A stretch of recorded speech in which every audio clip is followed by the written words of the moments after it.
Hello hello friends, welcome back to my channel. तो अभी हो रहा है सुबह का टाइम और आज दिन है मंडे और वही सुबह का टाइम है। और सुबह मैं अपनी क्लीनिंग वगैरह करके फिर उसको चाय वगैरह बना रही हूँ। और जैसे कि आप सबको पता है कि मेरे यहाँ दूध ना सुबह ही आता है, तो मैं वही सुबह के काम कर रही थी। और आज सुबह से ही बहुत ज़्यादा बारिश हो रही थी, तो मैं बहुत परेशान थी कि मैं ऑफ़िस कैसे जाऊँगी। और बहुत लोग मुझसे पूछते हैं कि मैं कहाँ जॉब करती हूँ।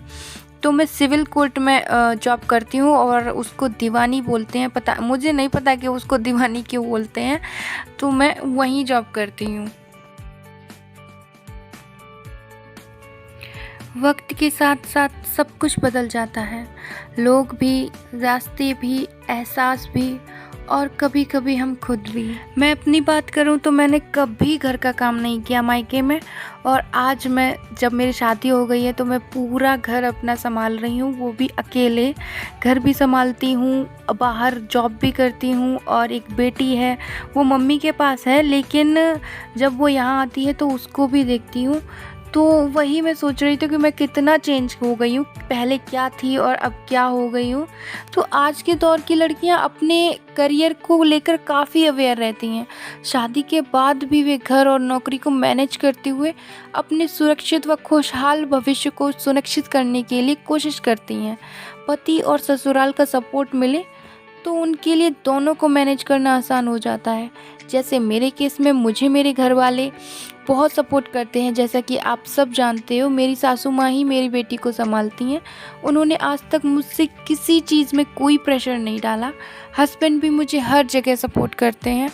कुछ हस्बैंड्स ऐसे होते हैं जिनको मतलब बच्चों के जन्म के बाद या फिर परिवार की जिम्मेदारी ज़्यादा बेहतर तरीके से संभालने के लिए अपनी पत्नी की नौकरी छुड़वा दी जाती है। इन मामलों में ज़्यादातर प्रेशर ना हस्बैंड की ओर से आता है, पर मेरे केस में तो उल्टा है। मेरे हस्बैंड मुझे हर फील्ड में सपोर्ट करते हैं। वो मुझको बताते हैं कि ऐसे नहीं, ऐसे करो। तो यहाँ पर ना पानी बहुत ज़्यादा बरस रहा था, तो वो जाल है ना ऊपर, तो वहाँ से पानी नीचे आता है। तो मैं वही वाइपर कर रही थी, क्योंकि एक दो बार ना ये लोग फिसल भी चुके हैं, पर मैं नहीं आज तक फिसली। तो आज मैं बना रही हूँ कढ़ी चावल। इसकी रेसिपी पहले से ही अपलोड कर दी थी, इसलिए मैंने डिटेल में नहीं बताया कि। और इसमें मैंने छोंक दिया था ना, तो ये उफन गया था बहुत ज़्यादा, और इससे ना मेरी गैस भी बहुत ज़्यादा ख़राब हो गई। कढ़ी मेरी धीरे धीरे पक रही है, क्योंकि ये ना जब धीरे धीरे पकती है और इस पे जारी बन जाती है ना, तभी ये ज़्यादा टेस्टी बनती है। और इसमें हींग डालते हैं, जिससे इसकी खुशबू ना पूरे घर में आ जाती है। तो मैंने हींग डाल के ना बेसन मतलब कढ़ी बनाई थी। मेरे यहाँ बेसन बोलते हैं, इसलिए मेरे मुँह से ना कभी कभार बेसन निकल जाता है। तो मेरे यहाँ ना बेसन चावल ही बोलते हैं, तो मैं आप ऐसे समझ नहीं पाएंगे, इसलिए मैं आपको कढ़ी चावल बता रही हूँ। तो कढ़ी चावल ऐसे ही हमारे यहाँ बनती है। और गैस पूरी ख़राब हो गई थी और मैं ऑफ़िस के लिए लेट भी हो रही थी। सुबह सुबह तो इतनी भागम भाग हो जाती है। ऐसा होता ना कि जॉब कोई भी करे, हस्बैंड करे, वाइफ करे, तो काम ना वाइफ के ही हिस्से आता है। क्योंकि हमारा जो ये समाज है ना, वो पुरुष प्रधान समाज है, जहाँ पर औरतें ना घर के कामों को ही करते हुए अच्छी लगती हैं, ऐसा हमारे समाज कहता है। लेकिन आजकल तो ये होता है ना कि आजकल तो महिलाएं पुरुषों से कंधा मिलाकर चलती हैं। लेकिन कहीं कहीं ऐसा होता है कि अगर हस्बैंड थोड़ी देर के लिए भी किचन में बीवी की हेल्प कराने के लिए चले जाते हैं ना, तो उनको जोरू का गुलाम का टैग लगा दिया जाता है। लेकिन मुझे नहीं पसंद है कि मेरे हस्बैंड ना मेरे साथ किचन के कामों में करे या कुछ भी करे, मुझे नहीं अच्छा लगता है। मुझे मेरा काम खुद करना पसंद होता है कि अगर मैं कितनी भी थक जाऊं, लेकिन मैं अपना काम खुद ही करती हूँ। क्योंकि मुझे किसी और के हाथ का ना काम नहीं पसंद है, और मुझे अच्छा भी नहीं लगता है कि मेरे हस्बैंड ना काम करें, क्योंकि वो ना ठाठ से रहें, आराम करें। मुझे ना उनको ऐसे ही देखना अच्छा लगता है। मुझे नहीं अच्छा लगता है कि वो ना काम करें घर का।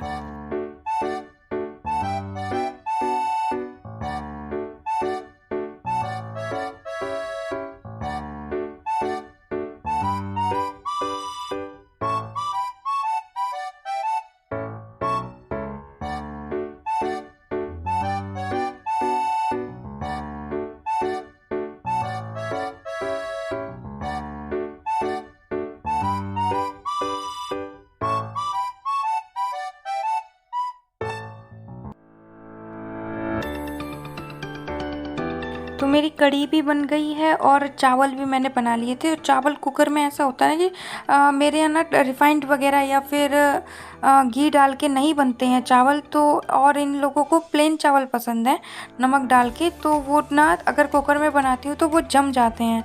तो इन्होंने बोला ना कि इसको निकाल दो, इनको अलग अलग कर दो। और जाने से पहले ना मुझे बर्तन वगैरह साफ़ करके जाने पड़ते हैं ना, तो इसलिए मैं सोच रही थी कि इनको सबको अलग अलग निकाल दूँ और जितने भी बड़े बर्तन हैं ना उनको धुल दूँ। क्योंकि शाम को ना जब मैं 5:30 बजे या 6 बजे आती हूँ ना, तो मेरी हालत इतनी ज़्यादा खस्ता हो जाती है कि मुझे 1-1.5 घंटे तक तो मुझे कुछ भी करने का मन नहीं करता है, क्योंकि बहुत ज़्यादा थक जाती हूँ। कढ़ी थोड़ी गिर गई थी तो इसलिए ना मैं गैस साफ़ कर रही हूँ, क्योंकि ये देखने में बहुत ज़्यादा ख़राब लगती है। और अगर मेरी किचन गंदी होती है ना तो मुझसे काम बिल्कुल भी नहीं होता, दिमाग में बस वही रहता है कि कैसे मैं इसको जल्दी जल्दी साफ़ करूँ। और कभी कभी तो ऐसा होता है कि मैं किचन समेटने में ना बहुत बार लेट हुई हूँ और बहुत बार मैंने अपने सीनियर्स से, ऑफिसर से ना डांट खाई है बस इसी चक्कर में। लेकिन उनको क्या पता कि यार कि मैं अपनी किचन साफ़ कर रही थी इसलिए लेट हो गई। मेरे अंदर ना पता नहीं कैसे यार ये सफाई वाला कीड़ा आ गया।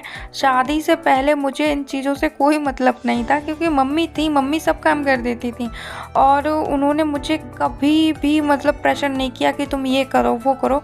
वो ये कहती थी तुम पढ़ाई करो, तुम ये काम करने के लिए हम हैं। लेकिन अब तो मुझे क्या होता है कि मुझे गंदगी बिल्कुल पसंद नहीं है।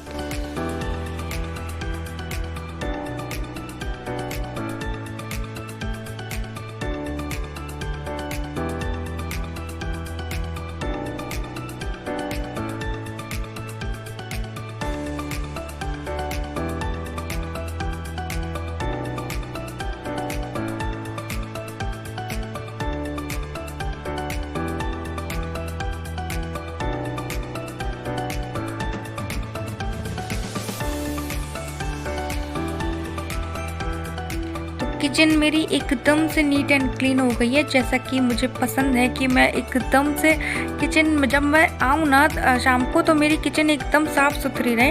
हाँ, ये अलग बात है कि ये लोग दोपहर में खाना वगैरह खाते हैं ना, तो हो जाती है थोड़ी किचन ख़राब। तो अभी मैं ना जल्दी से जब मैं काम करती हूँ ना तो मैं मशीन लगा देती हूँ, ताकि जब मैं फ्री हो जाऊँ तो मतलब कपड़े डाल के और शाम को मैं आके उसको तय कर लूँ। तो अब यहाँ पर ना बहुत जल्दी मैंने नहाया, पूजा पाठ की, फिर मैं आ गई। देखिए कितनी तेज़ पानी बरस रहा है ना। पहले ये ना मुझे बाइक से ले गए थे, क्योंकि हमारी तरफ ना थोड़ी मतलब कम बारिश हो रही थी। लेकिन जैसे ही आगे गए ना, आगे बहुत ज़्यादा बारिश हो रही थी। तो फिर हम लोग ना मतलब ये गाड़ी ले आए थे कि आगे जाएंगे तो भीग जाएंगे, क्योंकि इन्हें भी ऑफिस जाना था और मुझे भी जाना था। तो मुझे ये पहले छोड़ देते हैं, उसके बाद में ये जाते हैं। अगर जैसे इन्हें पहले जाना होता है तो मुझे देवर जी छोड़ देते हैं। तो यही था आज का वीडियो। आई होप कि आपको अच्छा लगा होगा। अच्छा लगा है तो प्लीज़ मेरे चैनल को सब्सक्राइब करिएगा। फिर मिलते हैं नेक्स्ट प्यारे से वीडियो में, तब तक के लिए बाय।